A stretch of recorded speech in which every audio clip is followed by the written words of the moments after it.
Okay, guys, so let's get on with it here. So I recently acquired this dripping sink. Nope. Mach 28. This is an SH product. For those of you that didn't know, I got it on eBay for really cheap, and the guy said it was blown up.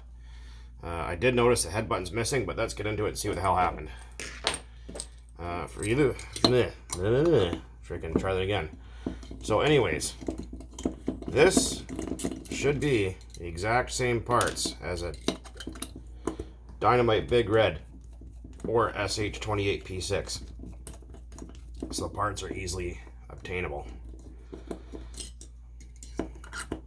I haven't had this thing apart yet, so let's do this together.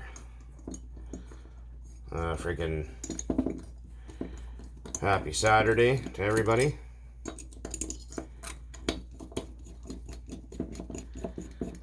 And let's see here. So the head button, I'm not too worried about that because all this steel went out of another big block SH. I have a Mach 26 that has the exact same cylinder head. Pretty nice stuff. Pretty clean looking. Usually these are all smashed up and always bent and dented and stuff. So let's see. What do we got? Is it a 3-port? It is a 3-port. You can see one transfer port right there. There's a boost. There's another one. So essentially this is an SH28P3 then. But that doesn't matter because if I want more out of this engine, I can just put in the Dynamite Big Red piston and sleeve, which is a 6-port. And that makes for more gooder things. I actually should be able to put the 8-port sleeve in there too if I wanted to really turn it into a crazy fucking engine. So I know you guys hate watching me remove screws, but too bad. I'm gonna torch you guys just a little bit. All right. Oh, it's actually pretty clean in there. It doesn't turn over. It's kind of does. Something's oh yeah, it's kind of turning. It's really stiff, but let's get ourselves some penetrating oil here and some profane, and we'll be right back. All right, we're back. And we got some, this stuff's really good if you guys can find it. Lloyd's Move It. Way better than WD-40 by far. It's actually lubricant, not a water dispersant. So, let's see if it can't burn down my kitchen. Because I know everybody enjoys seeing me light my kitchen on fire. Propane. What do you figure? Heat up that shotgun shell down there and see how long it takes before it goes bang and blows everything off the workstation? Alright. Peel the old freaking exhaust condom off here, or at least I'll try to. There we go. So don't burn that thing down. And we'll just flow some heat on there. I suggest using a heat gun if you got one, but I do not. I know how long to heat things for before it's too hot, so. Any flames? Kinda. I actually use that stuff in food industry and whatnot. It smells kind of nice too. It almost smells kind of like burning castor oil a little bit. It has a, or when you spray canola oil on a barbecue, kind of smells like that when it burns. It smells fine. All right.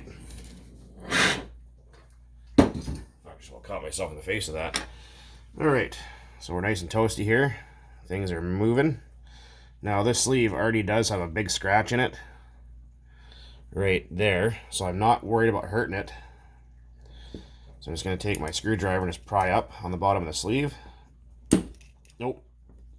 It's going to want more heat than that. I don't suggest ever doing that with the engine that you want to keep. This one is going to get rebuilt, so I'm not worried about that.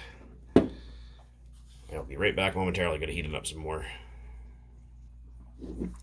Okay, we got things moving here. So, like I said, the engine was pretty friggin' stuck with varnish. So I'm going to let this thing cool off for a minute here and see if I can get that sleeve out of there. It's really tight. Okay, so after half an hour of yanking and tugging on it. That sounded dirty. Anyway, got the sleeve up and out, and it was actually so tight I actually had to grab it. I'm replacing this anyways because it's just a 3-port with a pair of pliers to actually, oh, that's fucking hot, grab it with a pair of pliers in order to get the damn thing out of there, because it was that stuck that it did not want to come out, no matter how hard I freaking pulled on it. Like I said, usually a little bit of heat, they come right apart, but this guy really wasn't having it. Let's see, get that crank out of there. There we go. Wondered how to get a stuck crank out. That's how you do it. Inside of the block looks pretty good, actually. I don't see any damage in there. So the block's good. Let's have a look at said piston here for a minute. Like I said, it's going to get rebuilt anyway, so I'm really not worried about it damaging a sleeve, that is, because obviously you should never ever grab a sleeve with pliers, ever.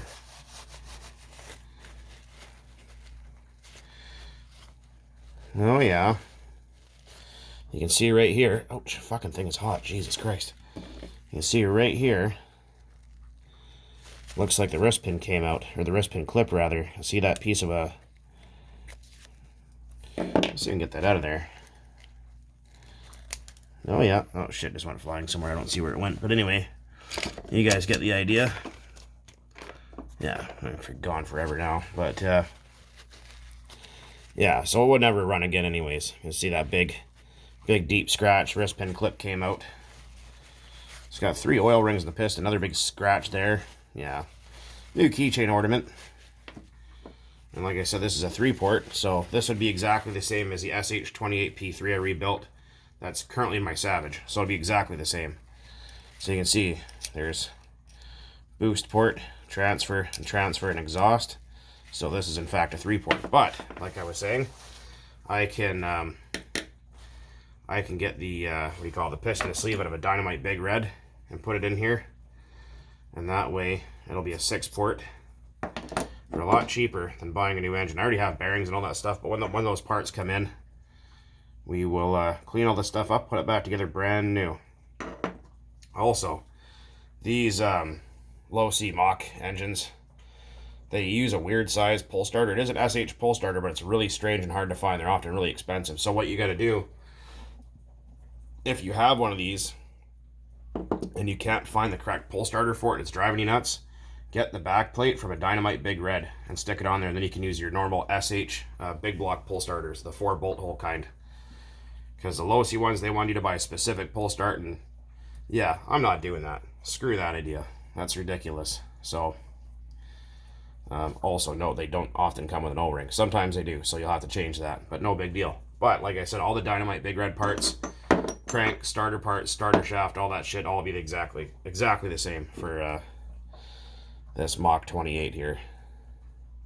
It's actually not horribly bad on the inside. I've seen a whole lot worse, but I can't feel any of that with my fingernails. So, yeah, take a brass brush, clean all that kind of stuff up. And, yeah, like I said, never ever grab sleeves with a pair of pliers. You should be able to push up from the bottom with like a chopstick or something like that. Like I said, I already seen all the damage in the sleeve, so I was like, whatever, I don't care. At this point, just pop it out. But, yeah, I know it freaking welded itself right in there. Did not want to come out. I think what happened is when that pin clip came out, a little chunk of it got between, you can see right here on the boost port, got between the boost port and the block and locked it up so it wouldn't come out of there. I think that's exactly what happened. But there it is. For you guys that wanted to see it come apart on camera, there it is. So I'm not sure when it's going to be rebuilt, but one of these days here, and you guys will see that, and there'll be another engine for the Savage. And this guy is coming up next for the rebuild. So we're going to clean up the block here, make it look all nice again. We're going to do piston and sleeve and a set of bearings for it. So this is exactly the same as a Dynamite 28 RTR. Not a Big Red, but the 28 RTR. It's a Force 28R. This is also the same as your HPI F4.6. That's kind of gross. But anyways, So we're going to also rebuild this on camera when those parts come in, hopefully next week or the next 2 weeks, because, well, Canada Post is slow as shit. But anyways, you guys will see that too. Hopefully you guys found it interesting, at least a look inside, because I've never actually had one of these apart before, so I was interested to see if it was a 3-port or a 6. And it's a 3, and we're going to make it a 6. Anyways, guys, as always, thanks for watching. Keep on burning nitro out there. There will be more driving videos here soon. The Savage done. My Wrestler's done. Richie's truck is going. The Ham Sandwich. Weather's supposed to be getting nice here in the next week or so. And we'll try to get out and make some videos up the other side of the park. A little bit different location. Anyways, guys, as always, take it easy. See you later. Cheers.